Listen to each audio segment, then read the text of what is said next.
साहिल, आज हमारा topic of discussion education system होगा। स्पेशली पाकिस्तान में जो पेरेंट्स हैं वो एजुकेशन सिस्टम से एक तो नाला भी हैं, परेशान भी हैं, लेकिन वो somehow they are trapped और वो they have got no option, no solution to it. और वर्ल्ड वाइड अगर हम देखें तो फिनलैंड के एजुकेशन सिस्टम को फॉलो किया जाता है और उसको बड़ा प्रेस किया जाता है कि दे have got the best one. So what's the psychology behind there education system? What are the pros and cons and how they have developed such a education system which is being followed or idolized worldwide? Finland is not the ideal education system. याद रखिएगा, हम जिस दौर में हैं ना, उस दौर में हमें इतनी बड़ी ज्यादती हो चुकी है इस एजुकेशनल सिस्टम के साथ कि फिनलैंड हमें बेहतर लगना शुरू हो गया है। बस ये समझें आप। कोई फॉलो नहीं करता फिनलैंड को, उसको रिवीयर करते हैं, बड़े पसंद करते हैं उसको और उस जैसा करना चाहते हैं बाकी की दुनिया वाले। मगर psychologically speaking I totally disagree with even the finish modelling of schooling, because वो भी ज़्यादा से ज़्यादा रिएक्शन के तौर पे उन्होंने जो कुछ हल्के फुल्की चेंजेस कर सकते थे उन्होंने किए। Technically speaking they didn't really change the system, they just tweaked as much as they could, because इतना आसान नहीं होता ना। अब इतनी धार इतनी तेज चल रही हो पानी की और आप उसके अंदर से अचानक दूसरी रुख पे गंगा बहाएं, तो ऐसे नहीं हो सकता। बहरहाल मैं आपको मोटा मोटा बता देता हूँ कि व्हाट इज द प्रॉब्लम। दो अलग सिस्टम्स हैं, उन दोनों को आपको समझना पड़ेगा। लंबा नहीं करता मैं, ताकि बस बात समझ आ जाए। एक है ह्यूमन ब्रेन डेवलपमेंट सिस्टम, ये अल्लाह ताला ने बनाया हुआ है हमारे लिए। अल्लाह सुब्हान ताला ने एक प्रॉपर स्कीमा के थ्रू हर बच्चे को एक नेचुरल साइकिल अता की हुई है। फर्स्ट इन्फेंसी से first year to third year to 12th year, उसको बीच में एक और फेज में ले आता हूँ seventh year to 12th year, और 12th ईयर टू जैसे 40th year, 12th year to 40th year. ये हमारे फ्लैग्स हैं जिसमें ब्रेन अलग अलग तरह के कंपार्टमेंट्स खुद ऐड करना शुरू हो जाता है। लास्ट कंपार्टमेंट ऐड होता है 40th ईयर में। दैट्स द लास्ट टाइम जब फिजिकल चेंज होती है ब्रेन के अंदर। So from the 13th year, 12वें या 13वें साल में से लेकर 40वें साल तक ब्रेन अपनी स्टेट को इतना चेंज नहीं करता। तो सबसे ज्यादा चेंजेस कब हो रही होती हैं? 12वें साल तक, 13वें साल तक। इतनी ज्यादा चेंजेस होती हैं कि अगर आपको मैं बताऊं तो रोंगटे खड़े हो जाएंगे हमारे, कि वो मतलब 32% of the brain is added from the 3rd year to the 12th year. खुद मैक्सिमम ग्रोथ हो रही है ना, 32%। मैक्सिमम ग्रोथ तो 1st year to 3rd year में ही हो जाती है। Okay, 85% of the brain is developed at that time.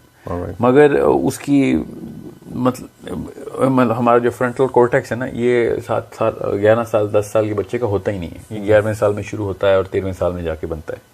So 12th year को हम उसको मीडियन कहते हैं। ऑन एवरेज 12वें साल में प्री फ्रंटल कॉर्टेक्स बनता है।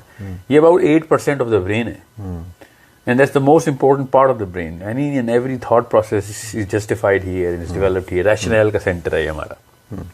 इसके भी 3 सेंटर्स हैं अलग। मीडियल प्रीफ्रंटल कॉर्टेक्स का अलग फंक्शन है। ओवरऑल कंपार्टमेंट इटसेल्फ की जो लिंकेज हैं, इसको मीजोलिम्बिक सिस्टम कहते हैं। ये बाकी के ब्रेन को लिम्बिक सिस्टम से कनेक्ट करता है। मगर चूंकि सबसे लेटेस्ट पार्ट होता है प्रीफ्रंटल कॉर्टेक्स, तो इसकी सबसे कम कनेक्शन होते हैं मीजोलिम्बिक के साथ, लिम्बिक के साथ, सॉरी। तो इसकी बहुत ज़्यादा जो है ना पता होना ज़रूरी है इस ऑर्गेनिक सिस्टम का। ना खुद सोचें कि अगर आप पूरी की पूरी दुनिया के तमाम इंसानों को एक खास सिस्टम में यूनिफाई कर सकते हैं, जो कि हम आप कर सकते हैं, तो ये एजुकेशन सिस्टम जो है वो इसके ऊपर क्यों नहीं बनाते? हमारा एजुकेशन सिस्टम इन्हीं फेजेस के ऊपर होना चाहिए था। तो ये ऐसा होता नहीं। हमारा एजुकेशन सिस्टम जो है ना, वो ब्रेन के ह्यूमन सिस्टम के ऊपर नहीं बनाया गया। वो एक फैक्ट्री के लेबर की डिमांड, जो इकोनॉमिक सिस्टम है ना, उसके ऊपर बनाया गया कि जल्द से जल्द हमें मजदूर चाहिए ताकि जल्द से जल्द काम और प्रोडक्शन हो सके। और ये उनका कसूर नहीं है, ये उनको जरूरत थी, तो उन्होंने ये फिर जल्दी से कहा कि इनको। अच्छा, जो आप 2 किस्म की लर्निंग्स की बात कर रहे थे, 2 किस्म की, 2 टाइप्स ऑफ, एक तो आपकी ब्रेन की डेवलपमेंट होगी और दूसरा 2 सिस्टम बात है। एक इंसान का सिस्टम है, ठीक है, और एक एजुकेशन सिस्टम है। एक अल्लाह का सिस्टम और एक इंसान का सिस्टम है। Alright. So if we do not know कि किस तरीके से इंसान का दिमाग बनता है, क्योंकि बेसिकली एजुकेशन सिस्टम का मकसद क्या होता है, दिमाग की ऑप्टिमम एफिशिएंसी लेके आना ना, और क्या करता है एजुकेशन सिस्टम। तो जब हमें एजुकेशन सिस्टम उसको केटर ही नहीं कर रहा, तो फिर मैंने क्या उसका क्या कर लेना उस एजुकेशन सिस्टम का। इसीलिए ये मेरा मौकफ नहीं है, खाली ये साइंटिफिक प्रूफ के साथ मैं आपको बता रहा हूँ, और बड़ी स्टडीज हैं इसके ऊपर। इतना भी नहीं कि मैं कोई अजीब व गरीब सी बात कर रहा हूँ, साइंस वालों को पता है कि इंसान का सबसे बड़ा नुकसान इस एजुकेशन सिस्टम ने कर दिया। इसीलिए जब से एजुकेशन सिस्टम इनएक्ट है तब से इंसान का आईक्यू ड्रॉप्ड है, उसकी मेजर अचीवमेंट नहीं हो सकी। हिस्टोरिक अचीवमेंट्स अब इंसानों की देखते हैं तो आप कहते हैं यार किस किस्म के जिन थे वो लोग, मगर वो जिन नहीं थे, वो इस एजुकेशन सिस्टम के मारे हुए नहीं थे। And it's not just one or two case studies. I'm talking about millions of people who have done so much stuff at an individual level, इंफरादी तौर पर, और at a community level उनकी जो मामलात थे ना वो टोटली डिफरेंट स्पिन के थे, वो उनकी डेवलपमेंट किसी और लेवल पे होती थी। बिग अचीवर्स भी मोस्टली ड्रॉप आउट्स रहे हैं जो हमारे पास करंट एग्जांपल्स हैं उनमें भी। जी हाँ, वो जाहिर है उस एजुकेशन सिस्टम में ज्यादातर जो असली जीनियस बच्चा होता है ना, जो असल में जीनियस होता है, वो इस एजुकेशन सिस्टम का मिसफिट है असल में। दूसरा जो मोटा सा एक और आपको बता दूं, अब हमें पता है कि इंसानी दिमाग जो है ना, उसके अंदर कुछ खास प्राइमरी मोडालिटीज होती हैं, हर बंदे की अपनी अपनी होती है। मुझे ब्लैक बोर्ड कभी भी समझ नहीं आया। मैं हमेशा सोचता होता था कि ये शायद मेरे अंदर बहुत बड़ा डिफेक्ट है कि ये वाइट चौक और ब्लैक बोर्ड के ऊपर मुझे उसकी फील क्यों नहीं, मुझे एक बहुत बड़ी दीवार महसूस होती थी अपने और टीचर के बीच में, मगर बच्चों को समझ आता होता था। तो मैं अपने आप को एक डिफेक्टो समझता था कि मैं इंफीरियर हूं और मेरा कॉन्फिडेंस लेवल कम है।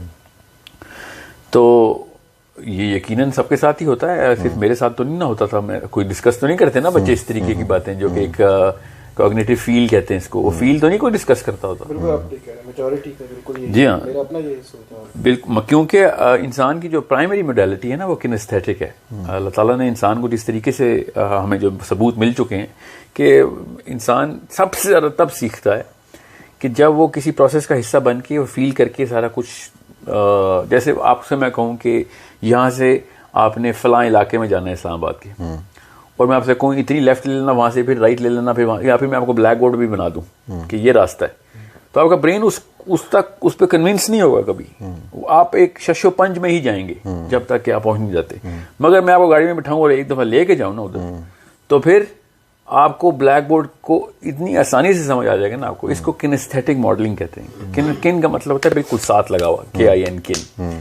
तो किनेस्थेटिक का मतलब है ऐसी चीज मुझे दिखाओ जो मैं फील कर सकता हूँ, I can relate to it, I am part of it. तो वो नेक्स्ट ऑफ किन नहीं लिखते जिस तरह बैंक में, वो next of kin is the closest of you. So इंसान का दिमाग जो है ना वो इतना हाई IQ जनरेट करता है अगर वो किनेस्थेटिक सिस्टम के साथ सीखे। मगर एजुकेशन सिस्टम का सबसे पहला नुकसान जो है ना कि वो किनेस्थेटिक मॉडलिंग के खिलाफ है। किनेस्थेटिक मॉडलिंग कैसे होगी भाई? व्हाइट बोर्ड के ऊपर 50 बच्चे हमने करने हैं, जाहिर हमने तो बिजनेस करना है। मेरा एक प्रोडक्ट है, मैं एक मोबाइल बनाता हूँ, 10-20 लाख कस्टमर होंगे तब मैं प्रॉफिट में जाऊंगा। स्कूल का भी ऐसा ही होता है, ज्यादा बच्चे होंगे तो ज्यादा पैसे बनाएंगे वो। सो एजुकेशन को बिजनेस बनाने के मैं इसलिए खिलाफ हूँ कि ये गुनाह कबीरा है, इतना बड़ा गुनाह है कि मैं एक पूरे दड़बे में बच्चे बंद करके उनको ब्लैक बोर्ड के ऊपर सिखा दूं। अब सिर्फ ब्लैक बोर्ड का मसला नहीं रहा, आप गौर से समझिएगा, असल में फिलोसॉफिकली मसला होता है प्रॉफिटेबिलिटी का। अब एक टीचर को एक बच्चा मिले ना, या 2 या 3, जितने वो हैंडल कर सके किनेस्थेटिकली, तब तो मैं उस एजुकेशन सिस्टम को पहली सतह पे मान लूंगा। मगर चूंकि ऐसा हो नहीं सकता ना, वो चलेगा ही नहीं स्कूल, तो इसलिए वो जिस मकसद से बनाया गया ना स्कूल, उस मकसद के लिए 100 बच्चा कमर्शियली सर्वाइव नहीं कर सकेगा। या तो ये इसलिए इस एजुकेशन सिस्टम की मैं रिस्पेक्ट नहीं करता। जिस तरह मैं इसराइल को नहीं मानता ना मुल्क, मैं इस एजुकेशन सिस्टम को एजुकेशन का किसी भी किस्म का रिकग्निशन नहीं देता कि दिस इज रेजिंग टू और amounting to any sort of value. इसीलिए इंसानी दिमाग जो है ना इस वक्त सुपर सप्रेस्ड है। सुपर सप्रेस्ड एक साइकोलॉजिकल टर्म है कि हमारा IQ 30% मे बी इवन 40% तक डाउन कर देता है स्कूल।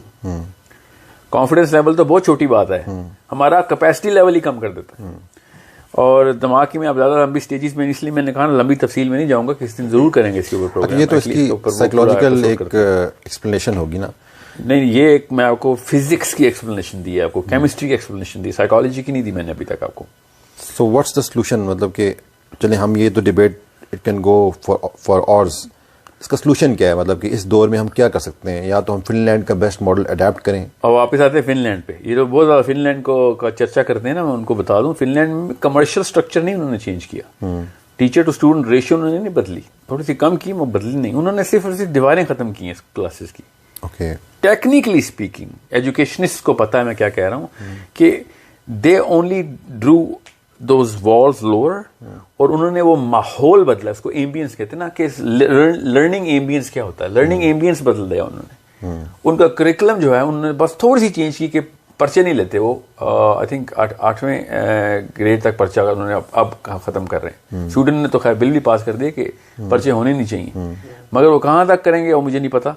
अभी I am following that, I don't know अभी क्या लेजिस्लेशन आती है, मगर चूंकि हम स्कैंडिनेविया को बहुत फॉलो करते हैं इन एजुकेशन सिस्टम, मगर करते होते तो ये वाला फर्स्ट स्टेप तो लेते। तो उन्होंने एक काम ये किया कि ये पर्चे लेना बंद करो, पर्चों से ना फिर cortisol based sympathetic nervous system में एजुकेशन होती है, उसमें बंदा सीख नहीं सकता।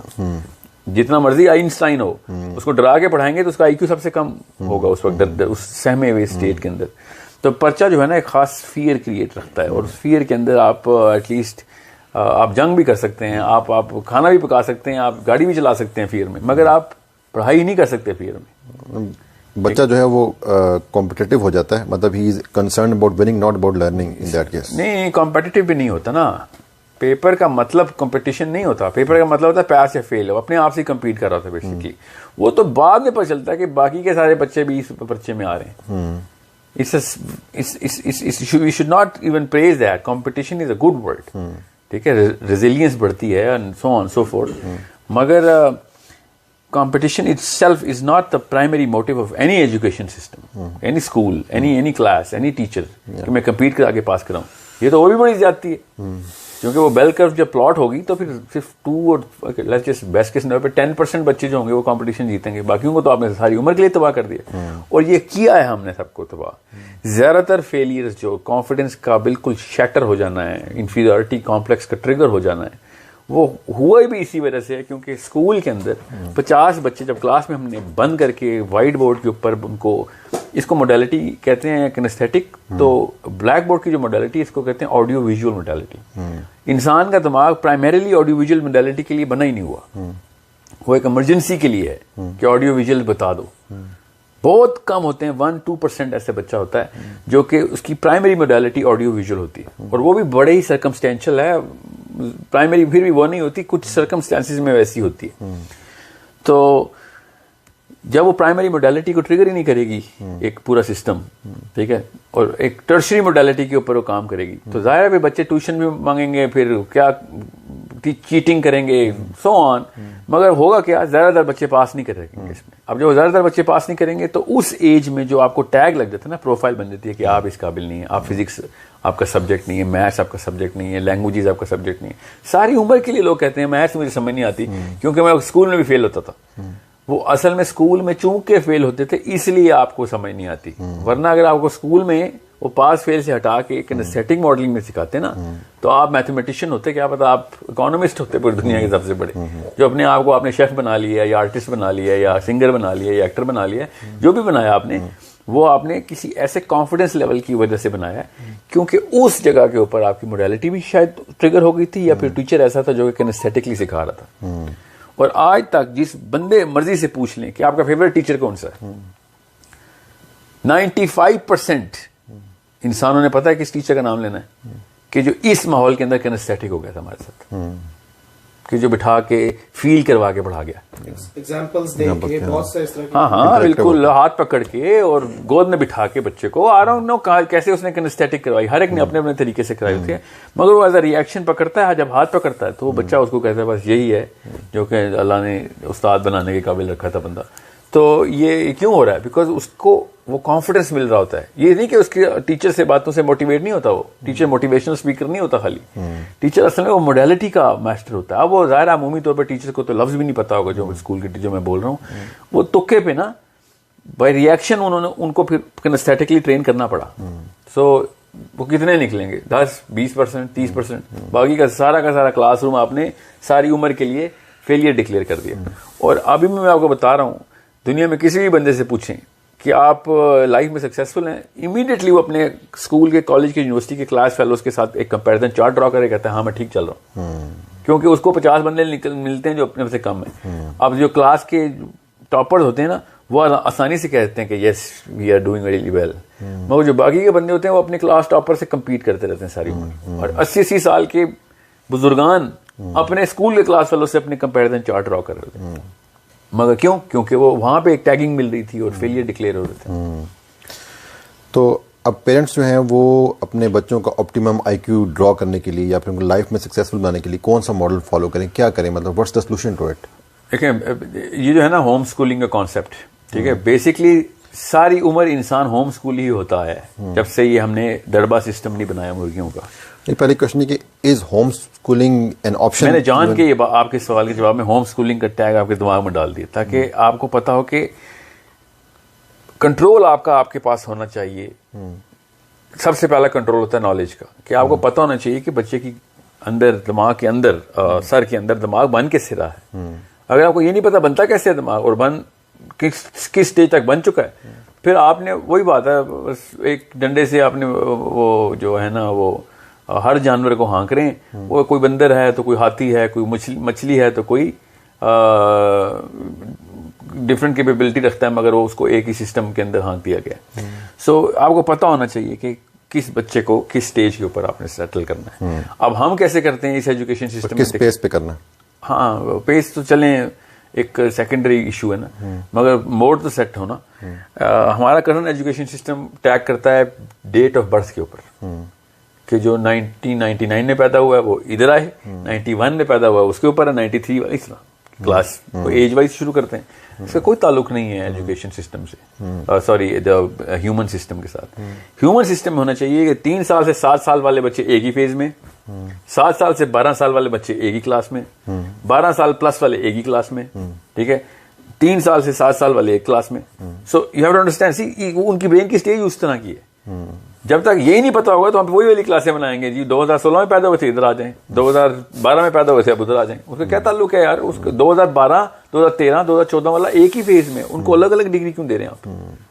ठीक है। और सोने पे सुहागा ये कि इस बेस के ऊपर हम ये समझते हैं कि कौन सा बच्चा किस एज में ओ लेवल या ए लेवल कर लेना चाहिए। तो कोई ताल्लुक नहीं है किस बात से। किसी एक बंदे ने एक करिकुलम बना दिया, मतलब गलती के ऊपर गलती कर दी है, और फिर हम देख रहे होते हैं कि इनमें से कम गलतियां किसने की हैं। और बस वही ना, एक इतनी बड़ी मशीन मिली थी, उस मशीन का कोई बटन नहीं दबाया गया सारी उम्र, बस वो 1-2 बटन दबाते हैं, बाकी जो हजारों सैकड़ों बटन लगे हुए ना इंसानी मशीन के ऊपर, वो कभी हमने दबाई नहीं है, पता ही नहीं उनका काम क्या है।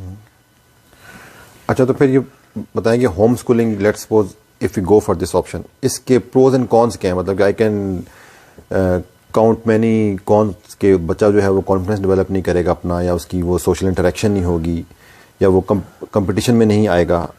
दे can be so many things. और फिर ये कि अल्टीमेटली अगर हम इसी, लेट्स सपोज कि we opt for home schooling, लेकिन आपका जो सिस्टम है वो तो उसी तरह चल रहा है ना। मेरा बच्चा अगर जाएगा भी, लेट्स सपोज मैं होम स्कूल कराता भी हूँ, उसने अल्टीमेटली या मैट्रिक करना है, he has to earn certain tag, certain degree, तो हम उसको किस तरह मतलब मैनेज करेंगे प्रैक्टिकली स्पीकिंग? कि हम राइट, अगर मैं आपसे क्वेश्चन करता हूँ कि मैंने बच्चों को होम स्कूल करना चाहता हूँ, what are the steps that I am going to take and what are the benefits, pros and cons of doing this?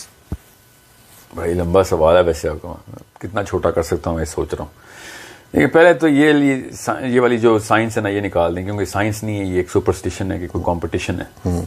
असल में इंसान किसी भी कंपटीशन में, क्या मेरा और आइंस्टाइन का कंपटीशन है कोई? चलें, वो तो मर गया। इस वक्त जो दुनिया में इस वक्त जो साइंसदान है मेरी उम्र का, मैं कंपीट कर रहा हूँ उससे किसी लेवल पे।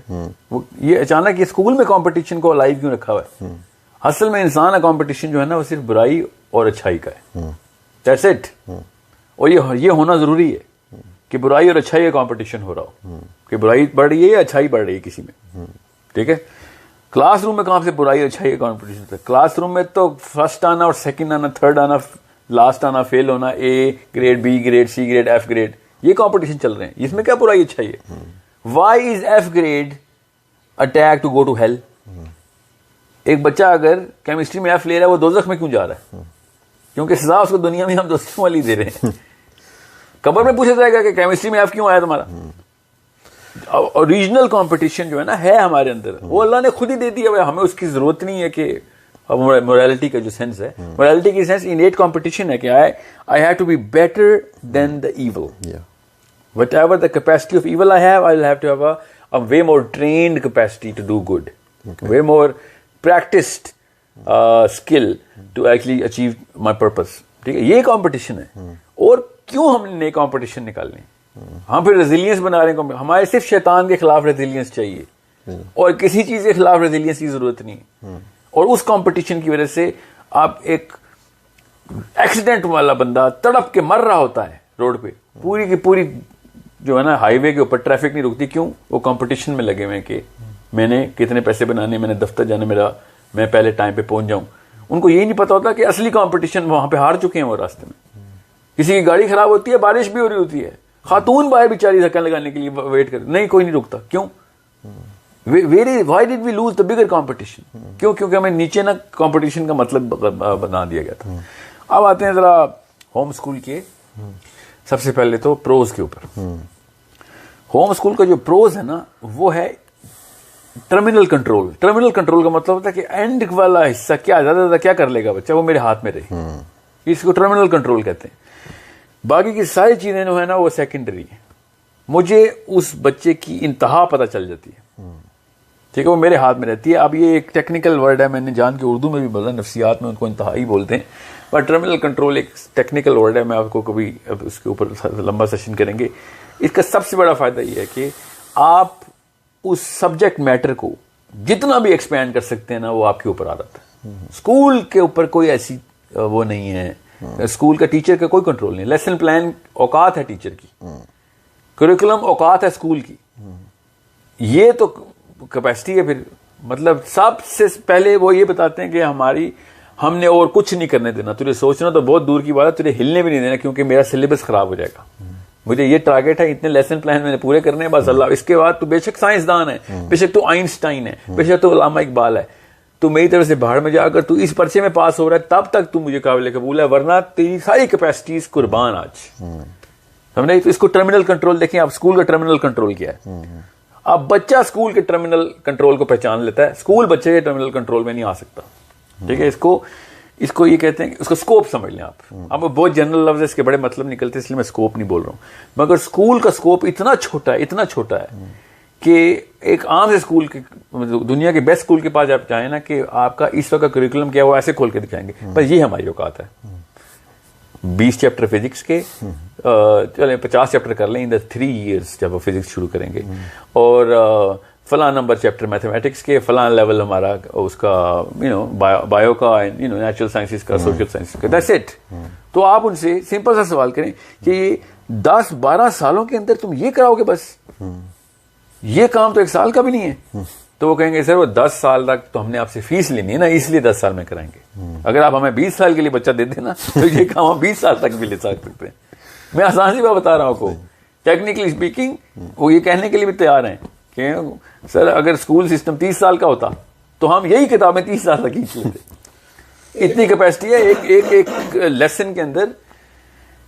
मतलब एक टीचर को यही नहीं बताया जाता कि, बल्कि ये बताया जाता है कि खुद ना कुछ कर लेना, ऊपर से ना एक ऑर्डर आया हुआ है हमारा, जैसे कि आयत आई हुई है इनके ऊपर कि 12. तो पॉइंट इज, अक्सर पेरेंट टीचर मीटिंग पे यही पॉइंट डिस्कस हो रहा है, जब टीचर यही कहती है कि करिकुलम हमें फॉलो करना है. अगर आप कोई आर्ग्यू करें भी या फिर क्वेश्चन दे, जी मुझे पता. आप खुद सोचे ना, इंसान के दिमाग को जो आज तक की न्यूरो साइंस है ना, न्यूरोबायोलॉजी, वो एक्सप्लेन नहीं कर सकती. हम 3% बोलते हैं कि 3% विजिबल साइंस है हमारे पास, बाकी सारे ओपिनियंस और तुक्के हैं. कैसे करते हैं?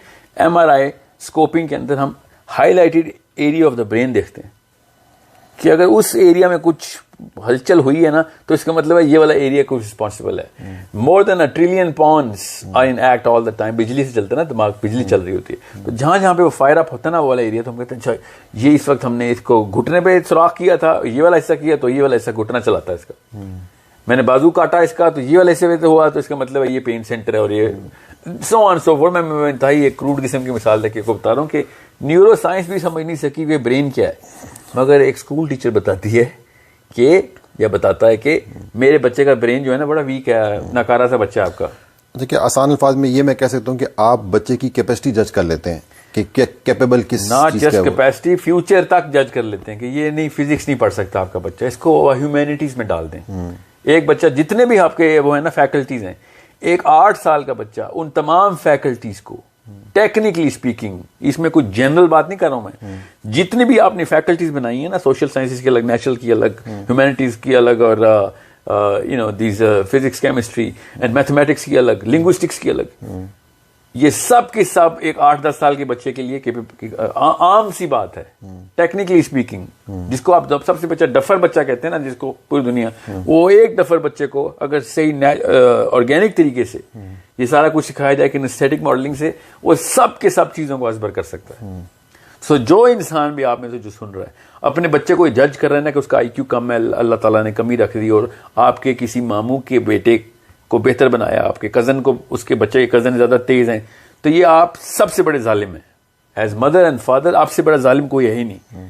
उमैया बिन खलफ जालिम था, अबू जहल जालिम था, नमरूद जालिम था, और हमारी माँ और बाप जालिम है कि वो अल्लाह ताला के ऊपर फैसले करते हैं अल्लाह बन के कि इसको मैंने कम बनाया है, इसको ज्यादा बनाया, नाउज़ बिल्लाह। लेकिन पता है मैं देखें आप कितनी सदियों से स्कूल सिस्टम चल रहा है, हम सक्सेस कितनी सदियों से चल रहा है सर, एक दो सदियों से चल रहा है, तो बस में जा रहे हैं। अब पहले भी मदरसे होते थे, आप देखेंगे जो सक्सेस है, साइंस की भी जो सक्सेस है, हमारे साइंटिस्ट और वो ये सक्सेस थोड़ी है, टेक्नोलॉजी कहाँ तक पहुंच गई है, ये सारा स्कूल सिस्टम से हमारे पास साइंटिस्ट और वो आ रहे हैं। नहीं, एक्चुअली नहीं, ये स्कूल सिस्टम से कहीं से नहीं आ रहा। मैं आपको फिर बता रहा हूँ, इसको टेक्निकल एंटरप्रेन्योरशिप कहते हैं। जिस बंदे ने भी साइंस में भी या टेक्नोलॉजी में भी तरक्की की है ना, उसने अपने आप को रीस्ट्रक्चर करके, रिक्रिएट करके वो सारा का सारा काम किया। आप किसी IT के एक्सपर्ट्स को ले लें, फिजिक्स के एक्सपर्ट्स को ले लें, तब आपको बताएगा कि यार स्कूल वालों ने टाइम ही ज़ाया किया, 20-20, 30 साल ज़ाया किए हमारे। हमें ये एक यूनिवर्सिटी की एक खास स्टेज पे आके बच्चे को समझ आती है कि यार ये सारे के सारे मामलात तो मुझे किसी और लेवल पे करने पड़ेंगे। समझे? साइंस की लैब में भी, मैं आपको दूर की बात छोड़ें, ये जो अकाउंट्स एंड एवरीथिंग जो हम पढ़ते हैं, साइंटिस्ट भी लैब में जाके अपने आप को जीरो से स्टार्ट करवा रहे हैं कि यार ये सारा का सारा जो बायो का मैकेनिज्म है वही हमें अब नए सिरे से करना पड़ेगा। किताबें कुछ और बताती रही, मैं बायोलॉजी और फिजिक्स की बातें बता रहा हूं आपको। इतनी सिर्फ मैथमेटिशियंस हैं जिनकी बेसिस जो है ना वो स्कूल की काम आ जाती है कि हाँ चलो लॉज नहीं बदल रहे, 2+2 बाकी 4 ही है, लैब में भी 4 ही है, यहाँ पे भी 4 था। बाकी इस लेवल के ऊपर टाइम का ज़िया है हमारा। मैं ये नहीं कह रहा हूँ कि स्कूल भेजना बंद कर दें, मैं आपसे कह रहा हूँ कि ये सारा काम 3-4, बहुत ज़्यादा बता रहा हूँ तो 6 साल का कोर्स है पूरा, जो कि हमारी कॉलेज डिग्री का है। ये 6 साल का ऑर्गेनिक सिस्टम का कोर्स है। इसको हमने कहाँ तक किया? कॉलेज डिग्री कहाँ पे होती है? 12, 13, 14 और 15वें साल में ख़त्म करते हैं कॉलेज डिग्री। हाँ, 15 साल तक खींचते हैं इसको, ये 5-6 साल के कोर्स को। चलिए हम इसको ब्रेक डाउन कर दें। एक तो आपने टर्मिनल कंट्रोल की बात कर दी, अच्छा सेकंड आप दूसरा होम स्कूलिंग का जो सबसे बड़ा फायदा है वो ये कि आपको इतना वक्त मिल जाता है ना, इतना वक्त मिल जाता है बच्चे के एक्सप्लोरेटरी प्लेटफॉर्म्स के ऊपर कि स्कूल के अंदर ना आप जिस मर्जी स्कूल में ले लें, आप न्यूयॉर्क से, फिनलैंड से, पाकिस्तान से, इंडिया से, जहां से भी आप स्कूल लें, तो स्कूल अपना स्कोप बता रहता है। अब वो स्कोप पता क्यों होता है? क्योंकि उसके पर्चे होने होते हैं और उसके बाद एक सिस्टम का हिस्सा बनना होता है। ये इससे बड़ी क्या ज्यादती होनी कि आप खुद सोचें कि ये जो एस्ट्रोनॉमी है फॉर एग्जांपल, ये 90% ऑफ द वर्ल्ड को पता ही नहीं है। क्यों? क्योंकि स्कूल में नहीं पढ़ाई जाती। 90% ऑफ द वर्ल्ड को अल्लाह के सबसे बड़ी निशानियां नहीं नजर आती। हम भी डॉक्यूमेंट्रीज देखते के बाद आप देखते हैं ना, आप देखते हैं। सोचें, ये वो सब्जेक्ट था जो बचपन से सिखाना जरूरी है, क्योंकि ये उनके कमर्शियल सिस्टम को बेनिफिट नहीं दे रहा, तो दैट्स व्हाई स्किप भी कर गए ऑल टुगेदर इसको। हाँ बिल्कुल। एक तो दूसरी बात देखिए, मैं आपको छोटा सा एक इसका रूल बता दूं, क्योंकि अल्लाह ताला ने इंसान का सिस्टम भी हमें सिखा दिए और अल्लाह ताला ने वो 3-4 सब्जेक्ट्स भी बता दिए हैं जिसके थ्रू इंसान अपने पर्पस को शनाख्त करता है। वो सब्जेक्ट्स क्या हैं?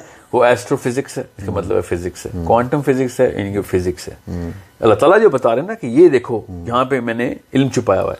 फिर पॉलिटिकल साइंस है, अध्ययन का इल्म ना, कि साइंस ऑफ सिस्टम्स क्या चल रही है। किसी को पॉलिटिकल साइंस नहीं आती, उसको क्या पता कि दुनिया के मामलात क्या हैं? अभी तक बैठे में कोरोना कहाँ से बना था, खुद आया या लोगों ने बनाया? ये पॉलिटिकल साइंस के सब्जेक्ट्स हैं। क्या इकोनॉमिक पॉलिसी होनी चाहिए इस वक्त, क्या मजदूर तबके के साथ, बेचारे के साथ क्या होगा, ये सब पॉलिटिकल साइंस में कवर होता है। ये अल्लाह ताला ने हमें बताया है कि दुनिया के अध्ययन को समझो और निशानियां भी निकाल के बता रहे हैं। ठीक है, एस्ट्रोफिजिक्स का मतलब है फिजिक्स। फिर अल्लाह ताला ने कहा अपने अंदर तुम्हें मैंने फी अनफुसिकुम, तुम्हें तुम्हारे अंदर निशानियां छोड़ी हुई हैं, और वो खुद बताएंगे। और फिर हाँ बायोलॉजी, सो बायोलॉजी, केमिस्ट्री, ये बायोकेमिस्ट्री, बायोलॉजी, केमिस्ट्री, मैथमेटिक्स, और क्या नाम है उसका, पॉलिटिकल साइंस के अलावा साइकोलॉजी, ठीक है, साइकोलॉजी एंड फिजियोलॉजी, ये आपके 5-7 मेन जो कोर सब्जेक्ट्स हैं। इसके अलावा कोई सब्जेक्ट नहीं है। यानी आप कहना चाह रहे हैं अगर ये हमारा, और लिसान का सॉरी, और जो लैंग्वेजेस हैं, ठीक है, इसमें उर्दू है, अंग्रेजी है, अरबी है, व्हाटएवर लैंग्वेज जो भी आपके, चाइनीज है, फ्रेंच है, जर्मन है, आपकी मर्जी है, मगर ये लैंग्वेजेस जो है ना, ये अलग से सब्जेक्ट है। अब आप मुझे कोई एक सब्जेक्ट बताएं, ऑर्गेनाइजेशनल बिहेवियर फॉर एग्जांपल, ये कोई सब्जेक्ट थोड़ी है, ये तो प्लास्टिक का एक ट्रैश बॉक्स है। हमारे बेसिकली तो साइकोलॉजी आनी चाहिए आपको, ऑर्गेनाइजेशन बिहेवियर तो छोटा सा बच्चा रह जाएगा आपके लिए। समझ रहे, 3 साल की डिग्री हो गई है वो ओबी की। आपको सोचने से ये क्या हो रहा है हमारे साथ। ठीक है, यानी कि मैं थोड़ा समराइज करना चाहूंगा अपने जो दूसरी वाली बात की है ना, कि एक तो ये बेनिफिट हमें मिल जाएगा इससे कि फॉलोइंग, अगर अल्टीमेट हम एम भी रखते हैं कि बच्चे ने let's suppose A level, O level या मैट्रिक भी करना है, उसके लिए हम उसको शॉर्ट टाइम में प्रिपेयर कर सकते हैं, and then we will have a lot of time for what, ठीक है, फॉर ऑल दीस प्लेटफॉर्म्स, ठीक है, जो कि यानी कि हम बच्चे को ना सिर्फ एक इस सिस्टम के लिए प्रिपेयर करें, लाइफ के लिए प्रिपेयर भी करें, लाइफ आफ्टर डेथ के लिए प्रिपेयर करें। वही असल में तो वही लाइफ है ना। लाइफ स्किल्स जो है ना वो यही है कि आपकी universal, then worldly and then internal, ये 3 लेयर्स हैं इंसान की। इंसान अपने अंदर की तमाम तर मामलात को समझे कि मेरी केमिस्ट्री क्या है, मुझे क्यों इस तरह के, मेरा नफ्स कहाँ पे रजिस्टर होता है। आप बायोलॉजी ने समझा दिया हमें as far as I could. मेरे फिजियोलॉजिकल अलार्म्स किधर हैं, मैंने कैसे अपने इमोशंस को कंट्रोल करना है। इमोशंस के अलावा दुनिया ही क्या है। सो इमोशनल इंटेलिजेंस क्या होती है, डोपामाइन सेंटर्स कैसे डायलेट होते हैं, कैसे इनको रिटार्डेशन में लाना, कंट्रोल कैसे करना है। कोर्टिसोल के दौरान मेरा क्या बिहेवियर खुद ही हो जाता है, मुझे क्या करना चाहिए। Why is my serotonin setting me up for the whole world and you know making me do whatever I can. मेरा पर्पस ही सेरोटोनिन में, मेरे अंदर भी छुपा हुआ है मेरा पर्पस। अल्लाह ताला ने ये और क्या रह गया पीछे। सो ये बायोलॉजी आपको आनी चाहिए, ये केमिस्ट्री आपको आनी चाहिए, सो फिजिक्स आपको अल्लाह की निशानियां समझने के आनी। और फिर कहां से कहां पहुंच गया इंसान फिजिक्स में। इस वक्त दुनिया का जो स्मार्टेस्ट आदमी है ना, जो दुनिया का हम सब मानते हैं, वो रॉकेट साइंटिस्ट है। वो असल में जो रॉकेट साइंस बना रहे हैं, जो आइंस्टाइन और न्यूटन है, स्पेस एंड टाइम को एक्सप्लेन करने की कोशिश कर रहे हैं, इसके लिए सबसे कम वक्त मिला हुआ है। आपके और मेरे बच्चों ने फिजिक्स कितनी पढ़नी है आपको पता है? 3 साल 4 साल, 2 किताबें 3 किताबें बस। उनको बेचारों को अलिफ भी नहीं आती कि वो आइंस्टाइन को समझ सकें कि वो कार किस लेवल पर आता।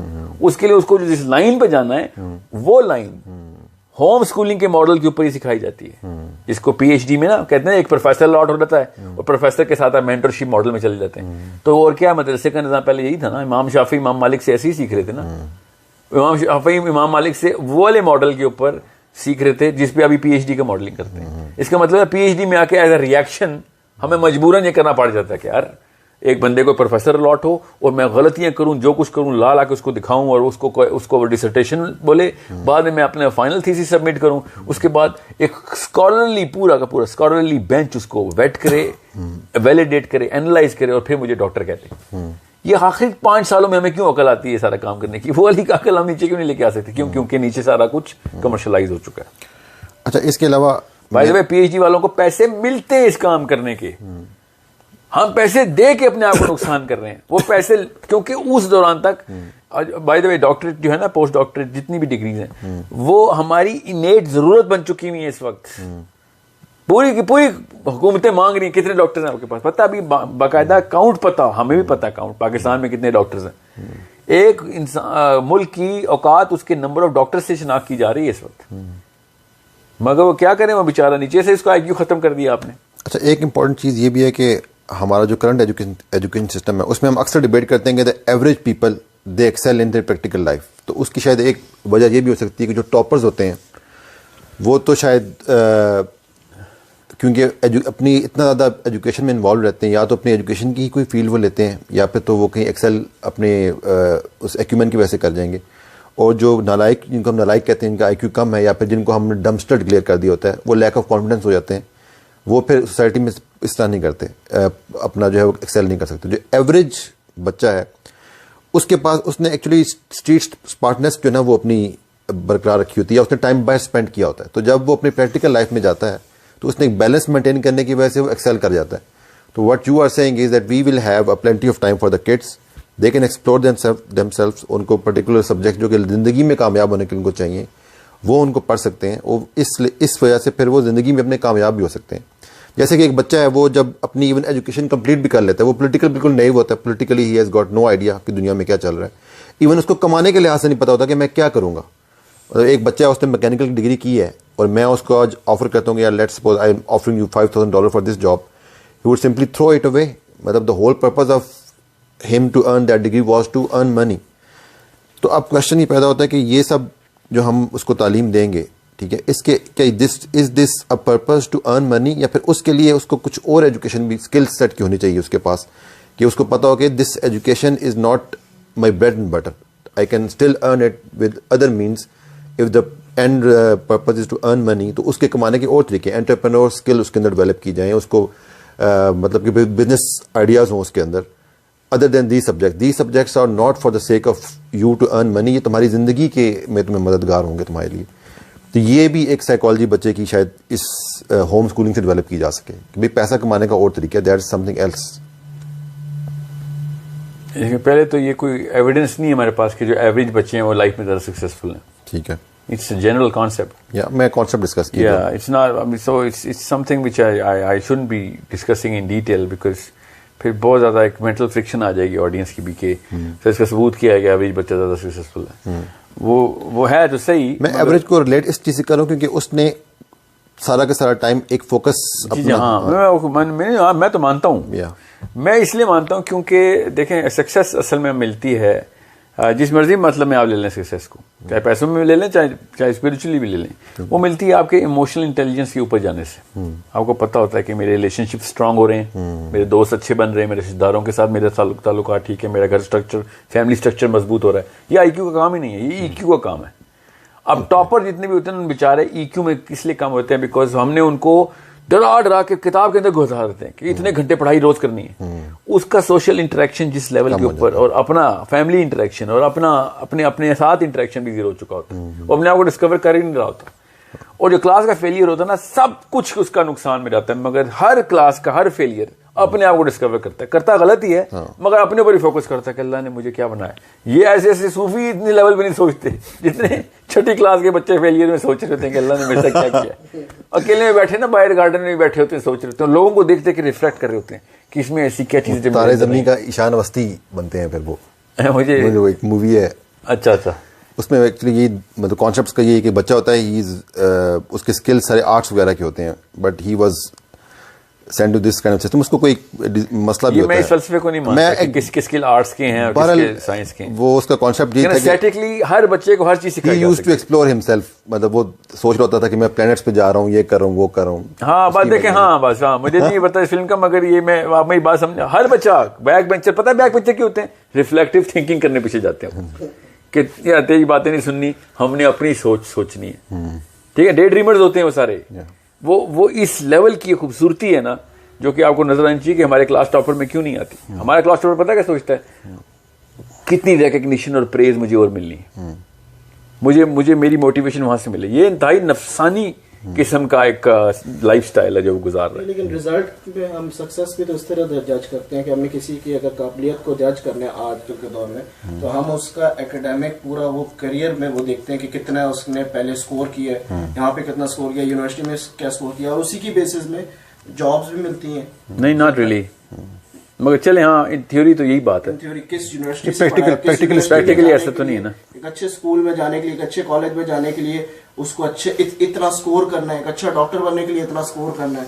जी मैं समझ रहा हूँ। तो मैंने कब कहा है कि ऐसे नहीं हो रहा? मैं ये कह रहा हूँ है ही गलत। नहीं, अगर ये गलत है तो फिर हमें इसके अगेंस्ट जाने के लिए आप होम स्कूलिंग प्रेजेंट कर रहे हैं। अब होम स्कूलिंग नहीं, मैं अभी तो होम स्कूलिंग को एज अ केस स्टडी ले रहा हूँ कि एज अ टेस्ट केस कि अगर होम स्कूलिंग करेंगे तो उसके प्रोज क्या हैं। ठीक है, इसके प्रोज जो है ना टाइम के सबसे बड़े, फिर टाइम का दूसरा, पहला तो हमने वो किया था टर्मिनल। हाँ बिल्कुल, आपका कंट्रोल आपके हाथ में, जितना मर्जी जो मर्जी टाइम हो गया, and that time will give us can give you side subjects जो आपने प्योर सब्जेक्ट सिखाने हैं उनको, ठीक है, एंड स्किल्स एज वेल। और तीसरा जो कि मैं जो सबसे पहले बताना चाहिए था वो ये कि बच्चा जो है ना अपने माँ और बाप को, उसको टर्मिनल कंट्रोल कहते हैं ना, माँ और बाप के थ्रू पल बढ़ रहा है। दैट्स द मोस्ट ये सबसे बड़ा फायदा है होम स्कूलिंग का। उसको इतनी क्लोजनेस मिलती है ना अपने माँ और बाप के साथ कि वो फैमिली स्ट्रक्चर को इस लेवल पे स्ट्रांग कर रहे हैं आप कि आपको मैं बता नहीं सकता हूँ। मैं इसका मेजर कर दूंगा, इसके क्वेश्चंस होते हैं अलग से। बहरहाल अभी ये टॉपिक नहीं है कि मैं उसको मेजर कैसे करना है, बट वो माँ और बाप उसके उस्ताद ही बन जाएं अगर, तो खुद सोचें वो कहाँ से कहाँ पहुंच जाएगी उसकी अपनी मोहब्बत, उल्फत, उनकी कुर्बानी का दर्जा। हाँ, ओबीडियंस तो बहुत छोटा सा फायदा है, सबसे पहले मिल जाएगा आपको, मगर इसका इम्पैक्ट बहुत बड़ा है ना जी जी। उसके बाद जिस लेवल की वो होनी है ना, development of the whole household उसने जो करनी है, बाप की जो दर्जात उसने अपने अंदर एस्टेब्लिश करने, माँ के, अपने भाइयों के, ये एक और ही कहानी है। मैं इसको इतनी तफसील में अभी नहीं जा रहा, इसके ऊपर किताबें लिखने के लिए तैयार हूं मैं। इतनी इस लेवल के फायदा है, इसको मैंने कहा ना सबसे पहले मुझे ये बताना चाहिए था। फिर होम स्कूलिंग का जो सबसे बड़ा फायदा है वो है सोशल स्किल। अच्छा, जो कि ये लोग कहते हैं ना कि सोशल स्किल नहीं बनेगी। मैंने भी आपको बताया एजुकेशन सिस्टम जितना भी स्कूल हो, जहां मर्जी स्कूल ले लें आप, हार्वर्ड का भी स्कूल ले लें आप, ठीक है, साइकोलॉजिकली स्पीकिंग सोशल स्किल्स खत्म करता है हमारा स्कूल, बढ़ाता नहीं है। सबसे पहली सोशल स्किल पता क्या है कि मेरा सेल्फ कॉन्फिडेंस कितना है। स्कूल में तो सबसे पहले 80% ऑफ द क्लास का सेल्फ कॉन्फिडेंस खत्म कर देते हैं हम। 20% ही टॉपर होते हैं ना, बाकी सारे तो फेलियर होते हैं। जब सेल्फ कॉन्फिडेंस खत्म करने की एक दुकान खोली है किसी ने, उधर मैं अपनी सबसे कीमती बेटी या बेटे को दे रहा हूं जाके, फिर कहता हूं ये सोशली बड़ा स्किलफुल हो गया। क्या खाक स्किल है, सारी उम्र के लिए अपने आप को फेलियर कह रहा है। लेकिन आइसोलेट करके आप कैसे सेल्फ कॉन्फिडेंस देंगे? मतलब 2 ही बच्चे हैं, 3 बच्चे हैं। सेल्फ कॉन्फिडेंस तब देंगे जब आप इसको पहले कंपटीशन की सेंस से इस जगह के ऊपर compete करना बंद करवाएंगे। ठीक होगा। और सेल्फ कॉन्फिडेंस तब आएगा जब एक बच्चा एक स्टेज से दूसरी स्टेज में जाएगा, फिर उस विजिबली तीसरी स्टेज में जाएगा और फिर मोटिवेट हो रहा होगा कि मैंने अगली स्टेज पे जाना है। ठीक है, इसे सेल्फ कॉन्फिडेंस बनता है। अब रही बात सोशल इंटरेक्शन से फायदे होंगे, तो वो वाले फायदे कैसे लेने, तो वो जरूर लें। किसने कहा कि होम स्कूलिंग में बाकी के बच्चे खत्म तो नहीं हो जाते ना। बच्चे के फिजिकल एक्टिविटीज के दौरान उसके दोस्त होने, उसके क्रिकेट, उसके फुटबॉल, उसकी स्विमिंग, उसकी horse riding, wherever you want to do, अब टाइम है आपके पास। उन क्लब्स में एंट्री करें बच्चों की, जिन क्लब्स के अंदर आप, जेल थोड़ी है होम स्कूल। ये बहुत इंपॉर्टेंट पॉइंट है। होम स्कूल से ज्यादा आजादी तो कोई है नहीं। स्कूल में तो इंटरेक्शन हो नहीं सकता। हर स्कूल से जिस मर्जी बच्चे को उठा ले, पूछें कितने दोस्तों कहेगा मेरा अली दोस्त है मेरा। बाकी के बच्चे किस लिए हैं वो मैं क्राउड के तौर पे देखता हूँ कि साहब डंडे किसको ज्यादा पड़े हैं क्या, और मैं किन से बेहतर हूँ। हाँ बिल्कुल, हर नालायक अपने नालायक दोस्त के साथ ही होता है, याद रखना। कभी भी नहीं आप देखेंगे क्लास टॉपर क्लास के वर्स्ट बच्चे का बेस्ट फ्रेंड है। ये क्यों नहीं हुआ अभी तक? ये मैं कह रहा हूँ, ये अगेंस्ट है सोशल स्किल के। ये सोशल स्किल पता क्या होती है कि मैं अपनी क्लास के सबसे कमजोर बच्चे को पकड़ूं। ऐसा कौन सा बच्चा है जो हमारा ट्रेन हो रहा है ऐसे कि जाके वो अपने, या फिर एक सीनियर क्लास का बच्चा उठ के आए और जूनियर क्लास में देखे मेरे 8th क्लास में या मैट्रिक का बच्चा आया और देखे 8th क्लास में सबसे वीक बच्चे कौन है, और वॉलंटियर करे कि मुझे ये देना, मैं इसी क्लास का टॉपर रहा हूं ना, तो मुझे अब दे, मैं इनको सिखा देता हूं। एक बच्चे के अंदर वो सेंस ही नहीं आती, इसका मतलब है सोशल स्किल है ही नहीं उसके अंदर। हम सोशल स्किल पता कैसे समझ रहे हैं कि कितनी जल्दी में कितने पैसे मार सकता हूं किसी से। ये कोई सोशल स्किल नहीं है। सोशल स्किल है रिश्ता मेंटेन और मजबूत करना, और वो कब आता है? वो सेंस ऑफ सेक्रीफाइस से आता है। सोशल स्किल अब्दुल सत्तार ईदी की थी, नवाज शरीफ, इमरान खान की सोशल स्किल नहीं है। These guys are totally different cycle, क्या सेल्फ सस्टेन कैसे करना है। सोशल स्किल को हम यही समझते हैं कि हम ओवर पावर के साथ, जी मैं ताबे कैसे करूंगा लोगों को, बस इतना सोशल स्किल मेरे इतना स्ट्रांग है उसके कि यार वो सब ज्यादती है, गुनाह है, ये फलसफा करप्ट है ना हमारा। इसीलिए तो फिर हमें लेसर इवल चूज करने पड़ते हैं लीडर के तौर पे कि एटलीस्ट वो डाकू तो नहीं है इसलिए वोट डाला है हमने। जब घर में आप जानी डाकू राशि सारे खुद बना रहे होंगे, तो उसके बाद वही सोचेंगे हाँ हम में से बेहतर ये है। कोई ऐसी fix your own house through your own kids. अच्छा, लेकिन अभी आपने by knowing the real meanings of what skills are. आपने कहा है कि जो सोशल इंटरेक्शन की जो आपने बात की है, ठीक है, सोशल स्किल्स की हमें समझ आती है कि सोशल स्किल्स इंप्रूव हो जाते हैं, लेकिन हमारा नहीं the real definition of social skills सिर्फ माँ और बाप और बहन भाई और अब हमारा माशरे में school system education system rise है ग्लोबली। अब जो बच्चा पूरा उधर जा रहा है, जो होम स्कूल हुआ बच्चा है, वो बिल्कुल वो पूरी मेजॉरिटी स्कूल से वो अलग है, और एक पीयर प्रेशर होता है, एक पीयर प्रेशर कहाँ से पढ़े हुए हो। जब वो स्कूल में भी जाएगा, वो जब पार्क में जाएगा, वो कहीं किसी क्लब में भी जाएगा, तो वहां पे जितने भी बच्चे हैं वो कहेंगे तुम स्कूल नहीं जाते। मतलब 50 बच्चे एक बच्चे को लेट्स सपोज कह रहे हैं कि यार तुम स्कूल नहीं जाते, तो वो नेचुरली वो डेवलप करेगा कि यार मैं दुनिया से ये अलग चल, मेरे माँ बाप ने एक्सपेरिमेंट किया, मेरे माँ बाप ने मुझे एक्सपेरिमेंट किया, मैं तो बहुत पीछे हूँ, ये सारे ये नॉर्मल है और मैं क्या, मेरे माँ क्या बन। देखिए ये पीयर, मैं आपकी बात समझ रहा हूँ, मैं सवाल समझ गया था, बहुत अच्छा क्वेश्चन है वैसे। जी नहीं, बहुत ही अच्छा सवाल है, क्योंकि ये सवाल है 30+ दो जवानों का। ये जो है ना स्टेटस कॉन्शियसनेस, ये 4 साल 5 साल के बच्चे में नहीं होती। बच्चे ये नहीं कहते कि तुम स्कूल नहीं जाते, तुमको डिफेक्ट, वो पता है क्या कहते हैं, ये शर्ट कहाँ से ली है, बड़ा प्यारा तुमने फुटबॉल रखा हुआ है, ये बैट मुझे भी चाहिए। आप क्यों समझ रहे हैं कि बच्चों को सेरोटोनर्जिक रिएक्शंस होते हैं, उसकी सेरोटोनिन एजेंसी नहीं बनी हुई अभी तक। और अगर वो बच्चा कहते हैं ना आप स्कूल नहीं जाते, तो घर आके ये नहीं कहेगा कि स्कूल, आज किसी भी स्कूल के बच्चे को, बच्चों की बात ही हो रही है ना, बच्चों को ऑप्शन मिले ना कि बेटा स्कूल में छुट्टियां सारी उम्र के लिए, वो कहेगा मेरे से अच्छे अम्मी अब्बू किसी के नहीं है। आप कैसी बातें कर रहे हैं मुझे, कोरोना को सबसे ज्यादा बच्चे ही तो एंजॉय कर रहे हैं जो कोरोना। हाँ, तो इसका मतलब क्या है, आप इस वक्त एक 30-year-old मैन के सेरोटोनिन मैप के थ्रू ये फलसफा लेके आ रहे हैं। बच्चों का ऐसे नहीं डेवलप इंटरेक्शन होता। बच्चे देखते हैं तेज भाग कौन सकता है, बॉलिंग को तेज कर सकता है, बैटिंग को, फुटबॉल में कौन तेज है, that's all they want. If आप समझ 8-8 साल के बच्चे सोच रहे हैं कि अच्छा तुझे फिजिक्स के थ्योरम अच्छे आते हैं, तुझे ज्यादा केमिस्ट्री की क्वेश्चन आती हैं, they don't talk about this and they shouldn't.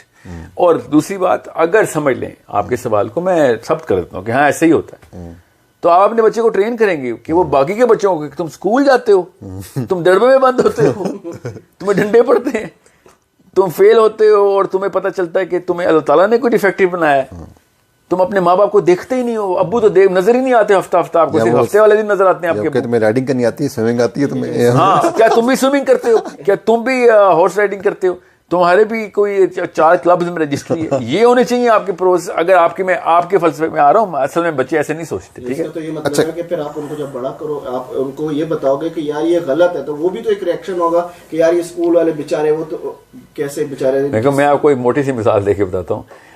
इस वक्त का जो भी जनरल है ना दुनिया का जो बेस्ट, वो अलेक्जेंडर द ग्रेट के साथ बैठा हुआ एक सोफे पे, तो शर्मिंदा नहीं हो जाएगा?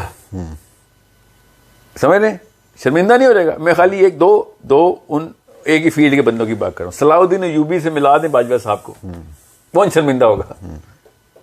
हमारे पूछेंगे वो कि आप किस स्कूल गए थे, सलाउद्दीन अय्यूबी का स्कूल क्या होता है यार, मैं तुम्हें अपनी अचीवमेंट बताता हूँ। नहीं, उनका भी कोई सिस्टम तो होगा ना। हाँ है ना सिस्टम, जो ऑर्गेनिक सिस्टम है ना, वो बेसिकली होम स्कूलिंग वही वाले सिस्टम को इन्वोक करती है। 1-on-1 अटेंशन या 1-to-2 attention, 1-to-3 attention, batch development of the brain के साइज के ऊपर बैच। क्योंकि पहले जो था उस्ताद के पास 1 या 2 शागिर्द होते थे, सारी जिंदगी लगाते थे। हमारे पास पहले असातिज़ा होते थे, अब हमारे पास क्लासरूम्स हैं। समझ रहे, उस्ताद 8-8 9-9 घंटे लगाता था एक बच्चे के साथ रोज के, सुबह से लेकर शाम तक। क्यों? क्योंकि उसको पता होता था कि मैंने एक लाइफ गुजारनी है इस बच्चे ने मेरे साथ। अभी आधे घंटे का पीरियड बेल होती है और सब बच्चे तफरी में आ रहा था कि शुक्र है बला टली, तेरा वाला सब्जेक्ट खत्म, अब अगले वाले की बारी। ऑन टॉप ऑफ इट जो अपने उस्ताद लिए हुए, वो उस्ताद भी नहीं है वो, बल्कि अपने मजबूरी से वहां पर आए हैं, उनको अपने हायर किया है, जॉब भी है, तो वो उस्ताद ही ना, मैं उस्ताद मतलब कि मगर आपको पता है बच्चे भी अब स्कूल टीचर को कहना शुरू हो गए हैं कि मैडम आपको फीस दे रहे हैं, चलें शाबाश निकलें इधर से, आपको कुछ काम आता तो आप स्कूल टीचर होती। ये 8-8 9-9 साल के बच्चे बोलते हैं अब जाके अपनी टीचर्स को। मैं तो स्कूल के साथ बहुत अटैच हूं ना। बेसिकली टीचर्स को पता है कंप्लेन है कि बच्चा हमें लिटरली कहता है कि अगर आप किसी काम की होती तो क्लास टीचर होती हैं हमारी, स्कूल टीचर होती है। साइकोलॉजिकल कंस्ट्रक्ट है जी, ये आ चुका है ना। अगर एज अ रिएक्शन आना ही था ना, फिर आप ऐसी शफकत और हिल्म और ताजीम एक्सपेक्ट क्यों कर रहे हैं जब आप एक जेलर की कोई इज्जत नहीं करता, कैदी जेलर की इज्जत नहीं करते होते, कैदी जेलर से डरते होते हैं। कोई दुनिया में एक जेलर बता दें कि यार देखो मेरी रिस्पेक्ट के लेवल चेक करो, कभी भी नहीं कोई कहेगा। वो कहेगा देखो मैंने जैसे इनको डंडे की नोक पे सीधा करके रखा हुआ है। आपने आज तक कुछ जेल देखी इसमें जेलर के लिए कैदी बैठ के दुआएं कर रहे हो, अल्लाह इसको जिंदगी अता करे? कभी ऐसे हो सकता है? स्कूल के बच्चे भी जब भी खबर आती है ना कि आज मैडम जो है ना हॉस्पिटलाइज हो गई, तो बच्चे ये नहीं कहते अल्लाह ताला शिफा दे, पता है बच्चे कहते हैं कोई बड़ी बीमारी हो ताकि लंबी छुट्टी हो। आपको पता है ये बॉन्डिंग हो रही है हमारी। आप इसको सोशल स्किल कह रहे हैं, ये सोशल स्किल के एग्जैक्ट ऑपोजिट है ये सारी चीजें। अच्छा, इसका मतलब है कि हम जो जिस तरीके से हिस्ट्री में पढ़ते हैं, मोहम्मद बिन कासिम के 17 साल में लीड कर रहा है पूरी बटालियन को, पूरी कमान, बल्कि बटालियन नहीं पूरी एक आर्मी को लीड कर रहा है। तो क्या ये उस वक्त वो एक स्कूल सिस्टम की बजाय एक जो आपने बोला था कि ब्रेन डेवलपमेंट के हिसाब से चले, जिस वजह से वो 17 साल आई डोंट थिंक, मेरा नहीं ख्याल कि मोहम्मद बिन कासिम की कोई इस तरह की ब्रेन बेस्ड डेवलपमेंट हुई। वो तो अलग बात है, उन लोगों के एक उस वक्त सिस्टम ही ऐसा था कि जिसमें सबसे ज्यादा हम करीब आए थे। देखिए हमारे सबसे ज्यादा करीब जो जिस अल्लाह के नबी अलैहिस्सलाम से तो कोई नहीं बेटा समझता ना कि दिमाग कैसे डेवलप होता है। तो सहाबा की तरबियत कैसे कर रहे थे वो? सहाबा हर रोज चिपके रहते थे अल्लाह के नबी सल्लल्लाहु अलैहि वसल्लम से। कोई क्लासरूम होती थी, खुद सोचें तो सही। अबू बकर सिद्दीक कहते हैं मुझे 8 साल में सूरह बकरा सिखाई अल्लाह के नबी सल्लल्लाहु अलैहि वसल्लम ने। 8 साल में एक सूरत। उमर कहते हैं 10 साल में सिखाई है। ठीक है, आप गौर से सुने। उमर ने एक साहबी के साथ, अब जरा माश के मसाइल भी तो थे, सारे गरीब थे साहबा, तो एक साहबी के साथ उनका एक डील थी मोस्टली कि मैं बकरियां चराता हूँ, डेली वेजिस के थे ना ये लोग, तो उस दिन तुम बैठना अल्लाह के नबी सल्लल्लाहु अलैहि वसल्लम के साथ, रात को मुझे सिखा देना, अगले दिन मैं जाऊंगा और तू निकली भाई। पूरे दिन का क्लास हो रही है, समझने की कोशिश करें। अब 8 साल का दरस निजामी हमारा, दारुल उलूम का 10 साल का आलिम कोर्स, कुरान भी सिखा रहे थे पूरा, हदीस भी, जुरिस्प्रूडेंस भी, फिक्र भी 8 साल में। उधर एक सूरत अल्लाह के नबी सल्लल्लाहु अलैहि वसल्लम अबू बकर सिद्दीक को सिखा रहे हैं। तो सोचें, अली बचपन से अली बिन अबी तालिब अल्लाह के नबी सल्लल्लाहु अलैहि वसल्लम की सोबत में ही पले, ठीक है, सल्लल्लाहु अलैहि वसल्लम। कायनात का सबसे बड़ा आलिम अल्लाह के नबी सल्लल्लाहु अलैहि वसल्लम के बाद अली बिन अबी तालिब है। क्यों? क्योंकि वो बचपन से उस मॉडल के ऊपर चल पड़ी। अब मैं क्या समझाऊं कि वो best example of home schooling, इससे बेहतर है कोई एग्जांपल? अगर होम स्कूल हुआ बच्चा तो फिर अली बिन अबी तालिब के मॉडल पे पहुंचेगा। क्योंकि मैं आपको सबूत देने की कोशिश कर रहा हूं कि अंबिया से बेहतर तो नहीं पता ना कि दिमाग के अंदर क्या क्या स्टेजेस हैं। ठीक है, सो हमें सुन्नत के थ्रू भी यही पता चलता है कि फुल अटेंशन देनी एक बच्चे का मिनिमम हक है। एहसान नहीं कर रहे बच्चे के ऊपर कि बच्चे को पूरी तरीके से अटेंशन दे रहे हैं। अब आप खुद अगर ऑप्शन दें कि सर 1/50 की अटेंशन जरूर दे दें मुझे, और एक क्लास टीचर को तो डिवाइडेड बाय 30 करें ना, 30 तो टीचर होते हैं एक बच्चे के।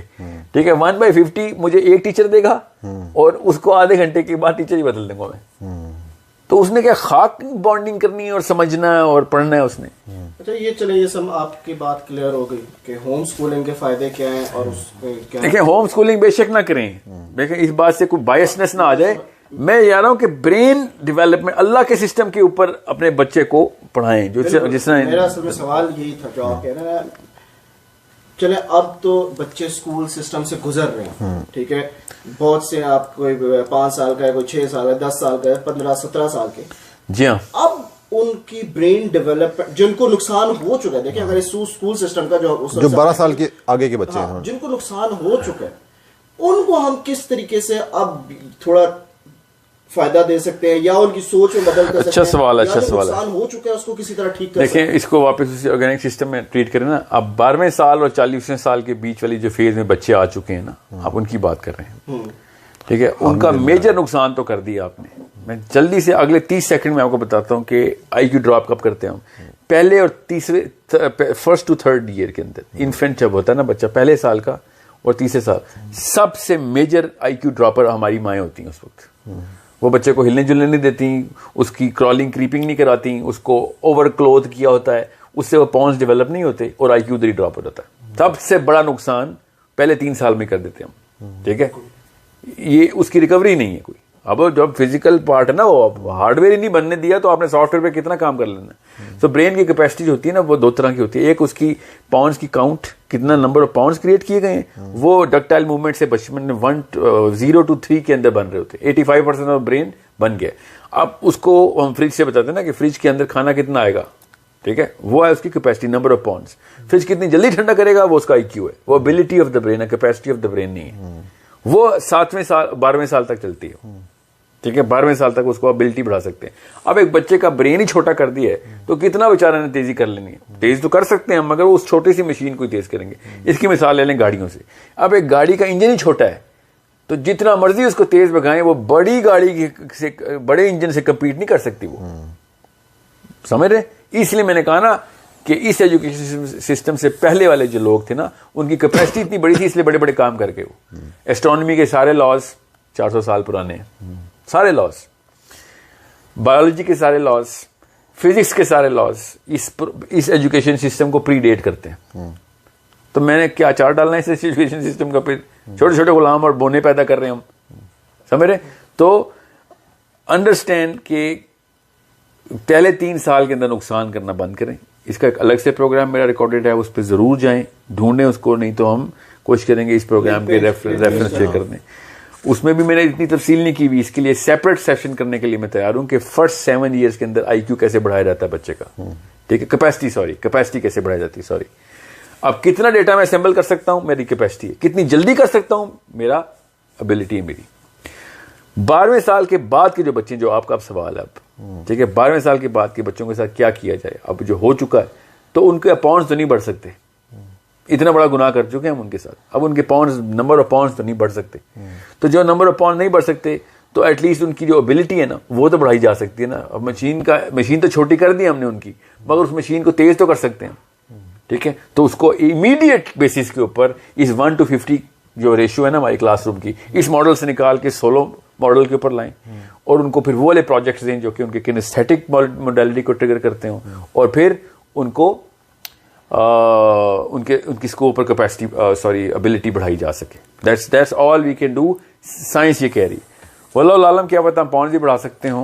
अभी तक तो ये आपने एड्रेस किया है 12 से ऑनवर्ड्स को। अब अगर आप ऐसे कहें इसको 13 से कह रहे हैं इजी, हाँ सेफ रखें। इसी के जो अभी करंटली बच्चे जो 5 साल के 6 साल के, जो अभी 5-7 खींच के निकालें, उनको खींच के निकालें इस डरबों में से, तो डरबों से निकाल दिया, क्या सिर्फ होम स्कूलिंग ही ऑप्शन रह गई है? वैसे मैं आपसे पूछ रहा हूँ, या कोई आपके ख्याल से नहीं होम स्कूलिंग ही? हाँ बिल्कुल, से निकाल के नहीं, होम स्कूलिंग में ये भी इशू है ना कि आपके पेरेंट्स ऐसे होने चाहिए थे, ऐसे दरसगाहें होनी चाहिए थी।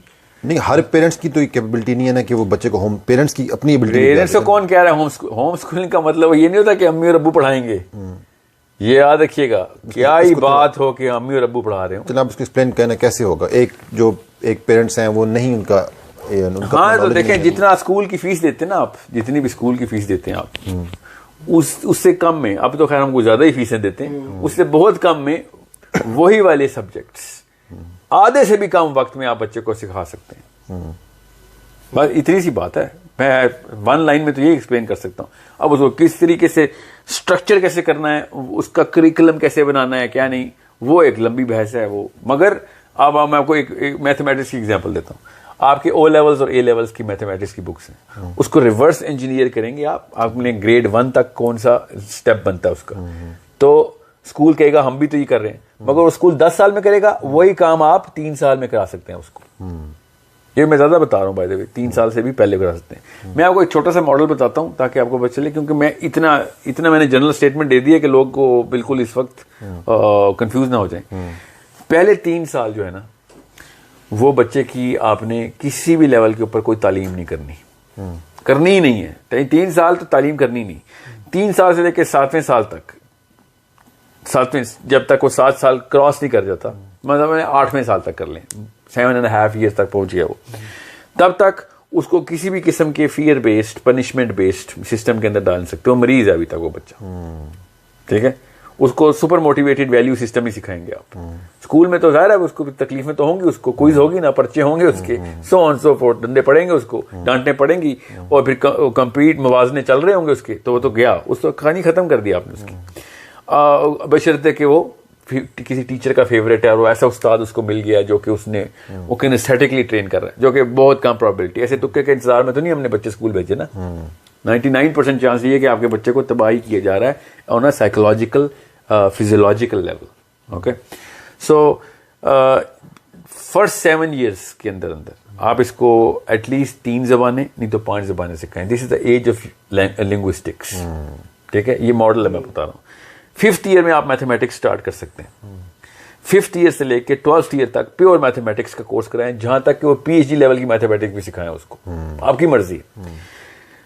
जब बच्चा 9 और 12वें साल के बीच में आ जाए तो आप उसको साइंसेस स्टार्ट कर सकते हैं, ठीक है, किसी भी लेवल की साइंसेस स्टार्ट कर सकते हैं आप। वो 18वें साल तक जा सकती हैं, मगर 18वें साल के फौरन पहले 15वां 16वां 17वें साल के अंदर आप ये चांस ले सकते हैं कि आप उसको आप ह्यूमैनिटी सोशल साइंसेस भी सिखा सकें। मैं आपको ऑर्गेनिक स्ट्रक्चर बता रहा हूं जो मैंने करिकुलम डिजाइन किया हुआ है for the pilot that we have to run for organic development of a child.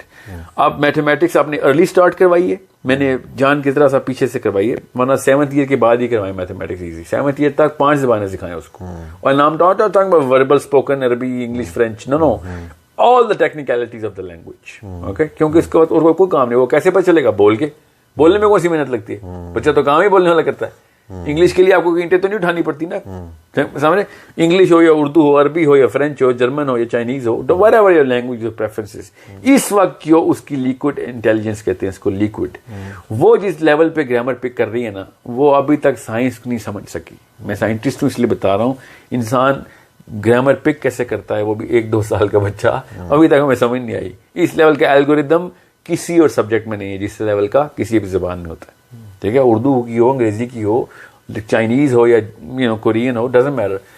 आपके घर में अगर 3 अलग अलग जबानें बोली जा रही है ना, तो आपका बच्चा वो तीनों की तीनों फरावानी से बात शुरू कर देगा, अगर वो 7 साल से पहले पूरी तरह एक्सपोज है उन जबानों के। अगर नहीं बोली जा रही, लेट्स सपोज मैं अपने बच्चों को बोलने वाला आएगा, सिखाएं उसको, फिर कैसे सिखाएंगे? तो अरबी उसी तरह सिखाएंगे जिस तरीके से आपने उसको उर्दू सिखाई है। एक वो ऐसा बंदा जिसके सामने अरबी बोल रहा होगा हर वक्त, सिखा भी रहा होगा साथ साथ, और 1 या 2 बच्चे और उसने ऐड किए होंगे for that particular platform to develop fully, ठीक है। और अब तो YouTube पे 1000 चीजें हैं जो कि आप, मगर YouTube इज नॉट इंटरेक्टिव, याद रखिएगा। और मैं वैसे भी मोबाइल के खिलाफ हूँ, स्क्रीन के खिलाफ हूँ मैं। तो आप ऐसे बच्चे लेके आए जो कि उस तरह के कोर्स, अरबी की क्लास आपके घर में होती हो, समझे, फ्रेंच के लिए वो आपके दोस्त के घर जाता हो आपका बच्चा, ठीक है, सिर्फ सेफ एंड सिक्योर, पूरी तरह सुपरवाइज्ड है।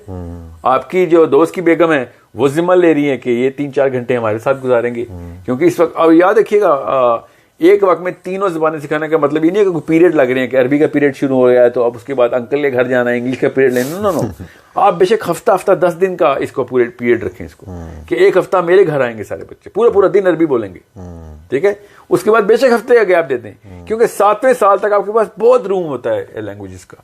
मैं आपको फिर बता रहा हूं, आप हैरान रह जाएंगे, मैं साइंस के थ्रू बता रहा हूं, 8 ज़बानें भी सीख सकता है बच्चा उस फ्लुएंसी से जैसे मादरी ज़बान सीखता है, अगर 7वें साल में उसको फुल एक्सपोजर, मतलब कहते हैं कैमरे के अंदर पूरी लाइट घुसा दें तो ऐसी हाई रेजोल्यूशन तस्वीर बनाएगा वो। क्या आप उसका एक्सेंट, उसकी ग्रामर, उसकी जो सेंस है समझने की, यहां तक कि वो बच्चे फिर बड़े होकर अरबी के शायर भी बन जाएंगे, अरबी और फ्रेंच दोनों के शायर बन जाएंगे, अगर उसको अम्मी फ्रेंच है और अब्बू अरब है। आपकी बात सही ना, मैं कुछ अर्सा पहले मैंने कोई किसी डॉक्टर की डॉक्यूमेंट्री छोटी सी देखी थी, वो पीडियाट्रिशियन था, वो कहता है कि मैंने अपनी बेटी को ना ऑब्जर्व किया और 3 साल की एज, जो उसकी 3 साल की उम्र थी ना, उस पे जिसका उसका दिमाग चलता है, वो कहता है जो 3 साल की उम्र में जो दिमाग चलता है ना, वो प्रोसेसिंग सबसे ऑलमोस्ट यानी मैक्सिमम होती है, बहुत ज्यादा होती है, वो बाद में भी फ्यूचर में उस तरह नहीं होती। और वो कहता है उस टाइम पे जो लैंग्वेज सीखते हैं ना 3 साल से ऑनवर्ड्स, 3 साल से, वो आप फ्यूचर में उस तरीके से लहजा और उस तरीके से प्रोनाउंसिएशन और उस तरीके से आपकी कैपेबिलिटी बाद में, यानी आप 12-13 साल में अगर सीखोगे, वो बहुत फर्क है। काफी लंबी डॉक्यूमेंट्री थी, उसको मैंने थोड़ा सा समरी करके बताया। जी हाँ, नहीं, इसकी एक साइंस है, मैं उस तफसील में जान के नहीं जा रहा हूँ कि ब्रेन एनाटॉमी लैंग्वेज। आप फिर बताएं कि ये इस तरीके से लैंग्वेज वहां पे करेंगे। हाँ, पहले लैंग्वेज की एज है, बस आसान करके, फिर मैथमेटिक्स में क्यों बोल रहा हूँ, क्योंकि एल्गोरिदम की सेंस जो है ना, वो हाँ, लॉजिक नहीं, एल्गोरिदम्स, लॉजिक के थ्रू एल्गोरिदम क्रिएट होते हैं। Algorithm is a more technical understanding of how the process is run, वो मैथमेटिक्स के थ्रू आपको आ जाते हैं। सबसे अच्छा सब्जेक्ट है एल्गोरिदम सिखाने का, इसलिए एल्गोरिदम्स को मैथमेटिक्स में ही डाला गया है। इवन दो एल्गोरिदम्स को हम केमिस्ट्री या फिजिक्स में भी डाल सकते थे, ठीक है, एटलीस्ट फिजिक्स में तो डाले हुए हमने। सो जो आपकी जो साइंसेस की एज है ना, वो एल्गोरिदम्स के थ्रू ही सेटअप होती है।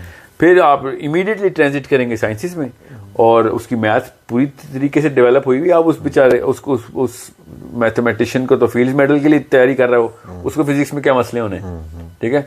फिर आप astronomy and geography, geology and physiology, ये सारी की सारी चीजें बाद में आप सिखा रहे हैं उसको, अदर देन द सब्जेक्ट्स। अब कोई ये बंदा सोचेगा इस वक्त बैठ के कि सर हम तो सिस्टम से अलग कर रहे हैं, आप तो सिस्टम से कौन अलग कर रहा है?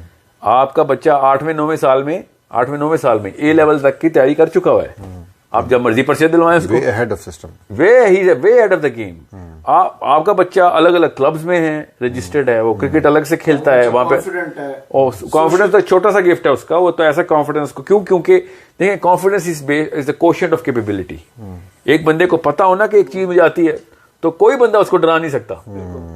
जब उसको पता है कि मैं एक चीज केपेबल हूं, फॉर एग्जांपल मुझे अंग्रेजी आती है, मुझे उर्दू आती है, अब कोई बंदा मेरी उर्दू का मजाक उड़ाएगा ना, कोई भी बंदा, तो मैं उस बंदे के आईक्यू को जज करूंगा कि तुझे क्या बेवकूफ आदमी, तुझे पता नहीं है कि मुझे उर्दू आती है, तू मेरी उर्दू पे हंस रहा है तो क्या पता लहजे पे हंस रहा हो, ठीक है। या मुझे सर आप पाकिस्तानियों की तरह उर्दू नहीं बोलते, मैं आपको आसान करके बता दूं, ये सच्चा वाकया है। मेरा ID कार्ड गुम हो गया था, तो मैं नादरा गया तो ब्लू एरिया के ऑफिस में, तो वहां पे उन्होंने कहा कि आप ये सबूत देंगे आप पाकिस्तानी हो। अब वो सारे पठान बैठे हुए थे, ठीक है, वो सेंटर में है ही पठान, कहते आप पाकिस्तानी है, पहले ये सबूत दो कि पाकिस्तानी है। मैं कहा भैया आप सबूत देंगे आप पाकिस्तानी बातों से तो मैं पाकिस्तानी, लेकिन आप तो लग ही नहीं रही, ठीक है। आपको समझ नहीं आ रही कि मैं पाकिस्तानी हूँ, क्योंकि मेरे ID कार्ड में थोड़ा सा इशू था, मेरा फैमिली नंबर जो है ना मेरी फैमिली ट्री से अटैच नहीं हुआ था, सो इसे तो हमें तो आपका ID कार्ड समझ नहीं आ रहा है, आप तो बताएं कि आप पाकिस्तानी है।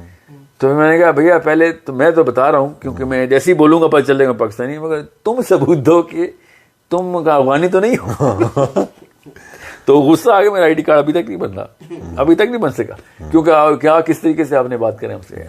मैं आपको ये बता रहा हूँ कि जब एक बंदे को अपनी कैपेबिलिटी का पता होता है, यार कैसे आपको मतलब लोग जज करें इस बात पे, जब आपको खुद ही पता है कि भाई मेरी उर्दू ठीक है, तो लोगों की क्रिटिसिज्म से आपका कॉन्फिडेंस शेक नहीं होता। So it's a quotient of capability, and that capability is manifested through different scenarios. जो कि माँ बाप टेस्ट लेंगे ना, आप होम स्कूलिंग कर रहे हैं तो टेस्ट तो नहीं छोड़ सकते ना, टेस्ट का मतलब पर्चे नहीं होता, असेसमेंट होता है। ये प्रोजेक्ट दिया, पूरा कर लिया, कहानी खत्म।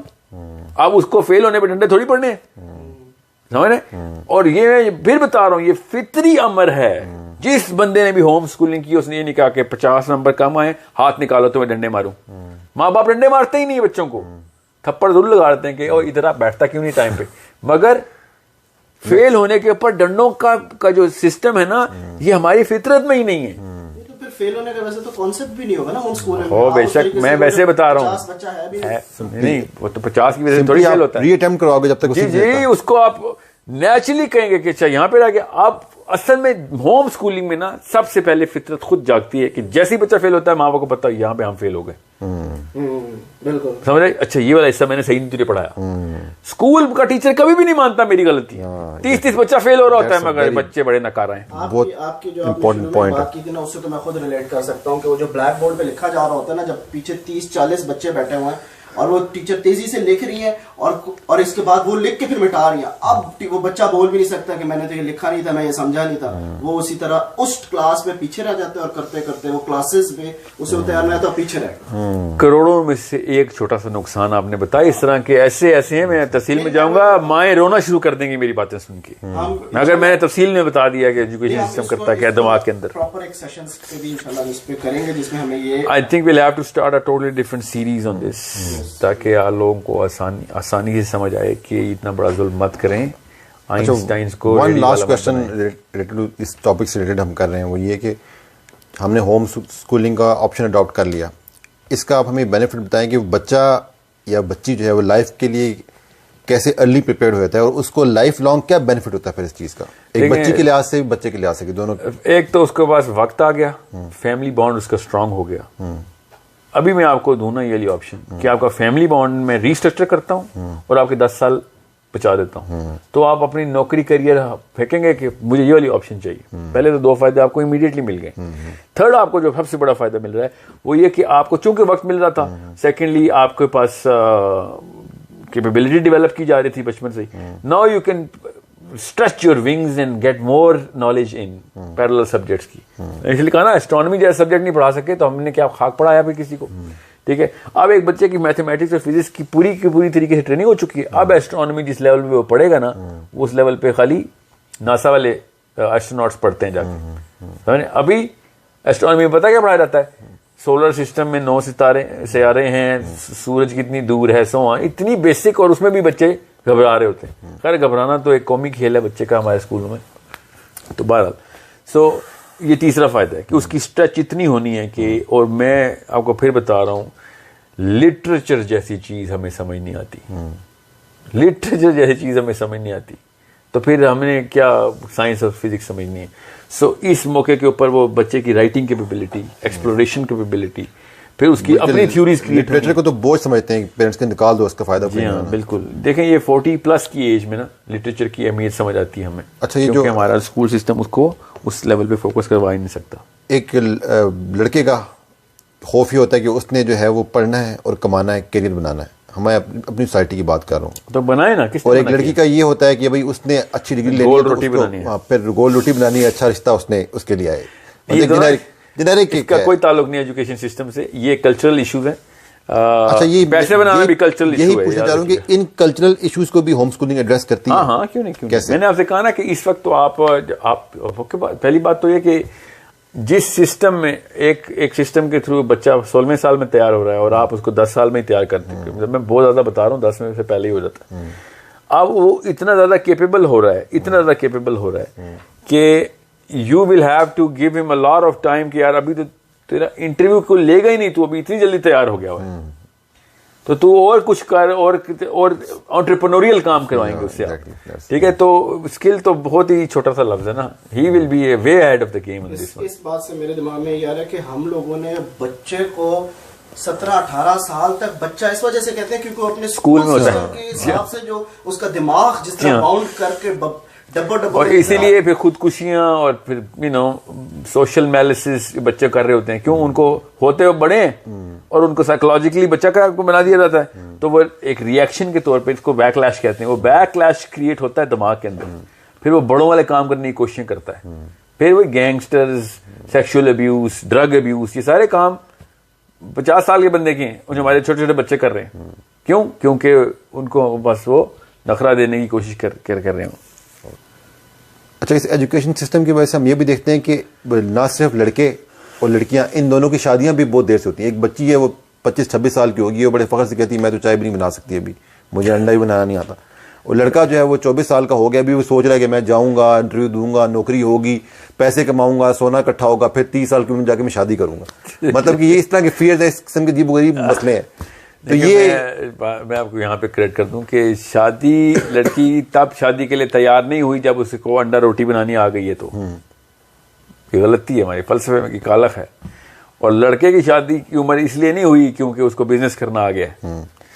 ये दोनों लड़का और लड़की तब शादी के लिए तैयार होंगे जब इनको ये पता होगा कि बच्चे पालते कैसे हैं। समझ आई? हमारी माएँ गोल रोटी भी बना सकती हैं, मगर हमें हमारी ब्रेन को समझ नहीं दी और हमें डम से डम करी जा रही।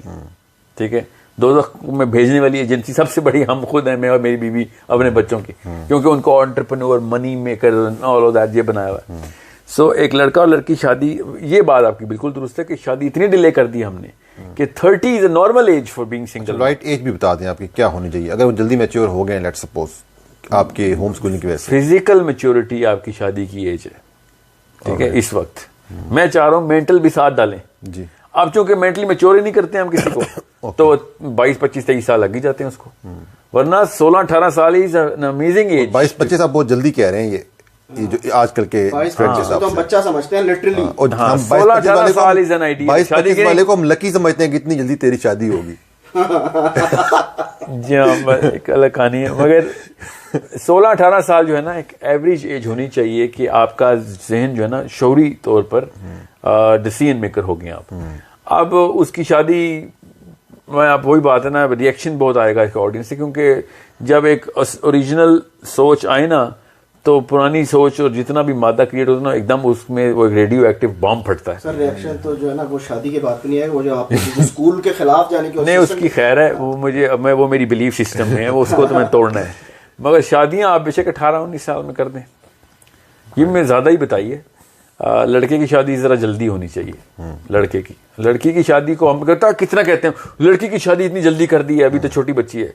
मुझे नहीं फर्क पड़ता आपने 40 साल की औरत की शादी करनी है 50 की, लड़के की शादी इतनी जल्दी होनी चाहिए और उसकी रिवर्स इंजीनियरिंग करके उसको फिर शोर भी दें, उसको डिसीजन मेकिंग सेंस भी दें, प्रॉब्लम सॉल्वर होना चाहिए लड़का, ठीक है। और उसको पता चाहिए बाप के क्या मामला हैं, बच्चा पैदा होता है तो उसके बाद उसको डेवलप कैसे करते हैं, ये 3-4 बेसिक्स उसको पता होनी चाहिए और सर्जिकली पता होनी चाहिए, ठीक है।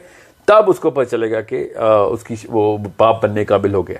अब 18-19 साल जो है ना, आई डोंट केयर लड़कियों को, लड़कों कहते हैं अर्ली चाइल्ड मैरिज के हक में मैं बात कर रहा हूँ। आप 50 साल की औरत की शादी ना करें बेशक, मुझे कोई लड़की की एज में, मैं लड़की की एज की बात ही नहीं कर रहा हूँ, मगर लड़के की एज 18-19 की is an optimum age to get married. उसका ऑटोमेटिक रिजल्ट होगा कि सारी बात है वो फिर आई डोंट केयर, मैं उस तरफ जा नहीं रहा। लड़की की बेशक 40 साल की, अच्छा एक और आदमी आपको बता दूं, अगर लड़की 30 साल की भी है मगर लड़का अगर शौरी तौर के ऊपर प्रॉब्लम सॉल्वर है, he knows what is his philosophy and has been corrected.